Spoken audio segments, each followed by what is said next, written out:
Onu necə müəyyənləşdirək? Kim Müəyyənləşdirici- sələfidir, kim deyil? Onu müəyyənləşdirici sələflərin usul kitabları var.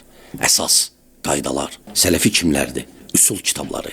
İndi məsələn mən çox vaxt usul kitablarına üstünlük verirəm. Məsələn, tövsiyə edirəm ki, qardaşlar həmişə bizim Əbubəkr saytına da girsəz, məsələn, xüsusən də mənim dərslərim üsulla aiddir. Usul nədir? Qaydalar. Bəli, usul elmi var. Usul elmi. Yox, var usul fiqh, o başqa. Var ümumiyyətlə mənhəcin, ümumiyyətlə əhlüsünnənin usulu əqidədə, yanaşmada. Orada məsələn var İmam Əhmədin usulü sünnə, var Muzəninin şərh-ü sünnə, var Humeydinin, var Bərbəhərinin, hal-hazırda mən oxuyuram o kitabı. Mən niyə üçün usul kitablarına üstünlük verirəm? Onunla orada göstərilir kimlərdir sələfi. Yəni hələ orada, məsələn İmam Əhmədin Usul-u Sünnə kitabında, orada onları qeyd edəndən sonra deyir ki, kim bunların birinə müxalif olsa, o artıq əhl-i-sünnət sayılmır.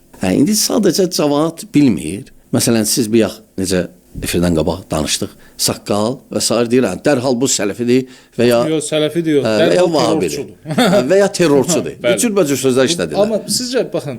Bunlar savadsızlıqdan irəli gəlir. Tamam.